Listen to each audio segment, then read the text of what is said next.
So Matt Rogers apologized to Jasmine Crockett.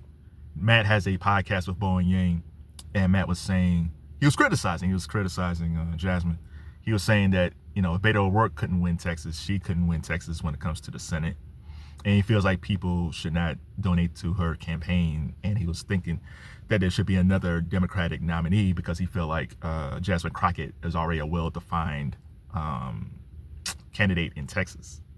So he got a lot of backlash and he folded. He said, I'm sorry. He's sorry. But when you step into that, whirlpool, man, you got to watch out when you're criticizing someone like Jasmine Crockett because she has a lot of support. I will say this.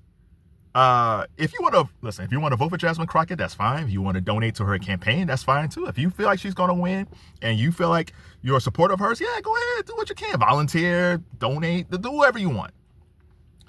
But I don't think he was wrong. It's been, since 1994, since a Democrat held that Senate seat. So Jasmine Crockett is going after the Senate seat held by John Cornyn. Jasmine Crockett, the reason we're here is Jasmine Crockett was in the House.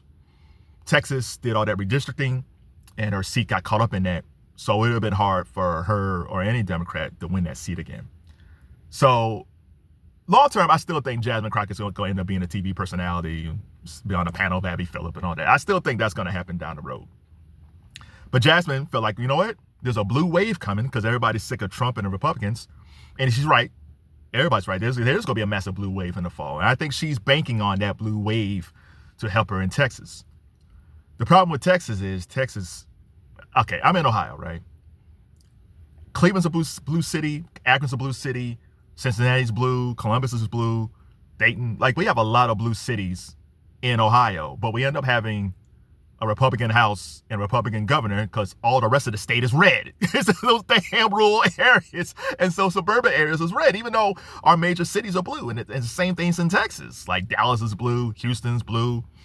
Austin's blue. El Paso's blue. San Antonio's blue. But Texas is so big and with so many rural areas, it's going to be hard for Jasmine or any Democrat to win that seat. And again, that seat that Jasmine's trying to go for, I don't think the Democrats held that seat since 1994.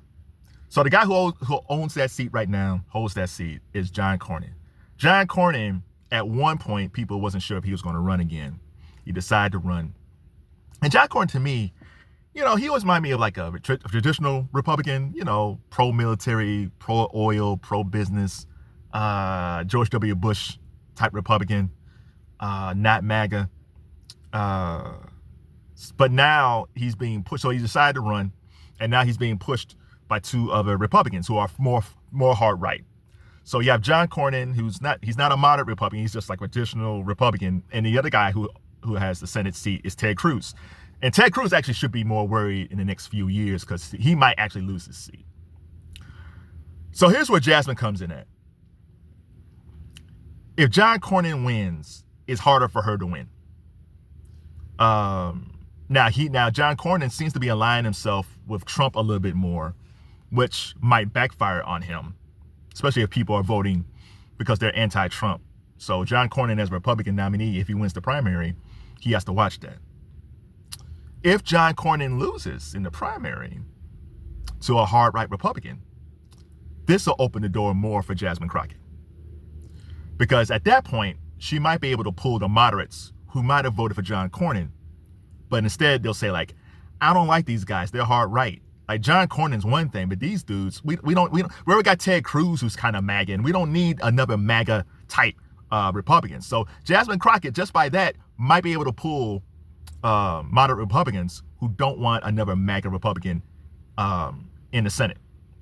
Now Jasmine's doing the right thing. She's trying to pull people who haven't voted before, reach out to younger people who don't vote. But I do agree with Matt Rogers when he said she's a well-defined candidate. People know who Jasmine Crockett is. She's sassy, she's outspoken, she speaks her mind, she's a progressive. And if you take a state like Texas that's really red, and now you have Jasmine Crockett and say, hey, I'm trying to represent you in Texas, and that's the whole state. That's the whole state.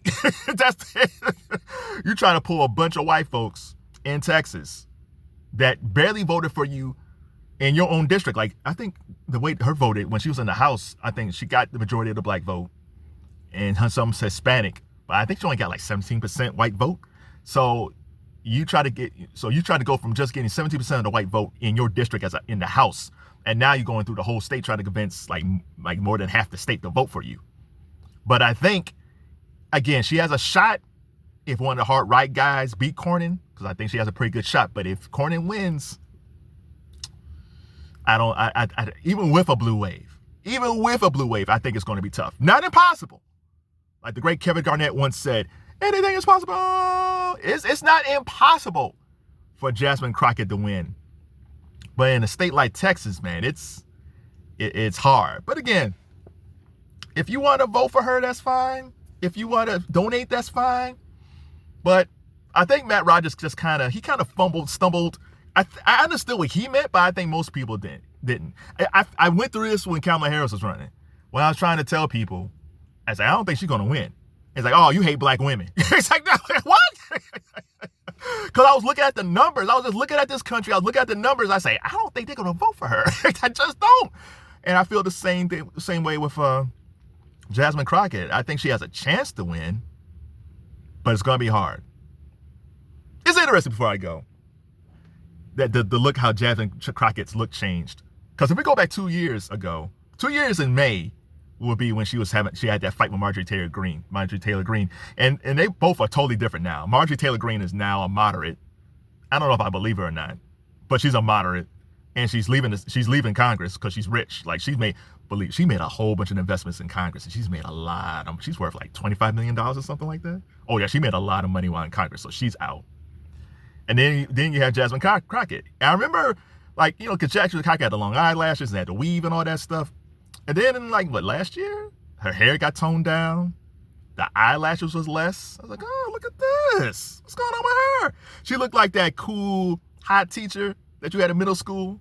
And it was like, oh man, Miss Crockett is so pretty. And I like this version of Jasmine Crockett. She's more laid back. But I didn't realize she was doing this because she was going to run for the Senate. So tactically, she did the right thing by toning everything down. And she probably will gain more people to vote for her. I just don't think it's enough.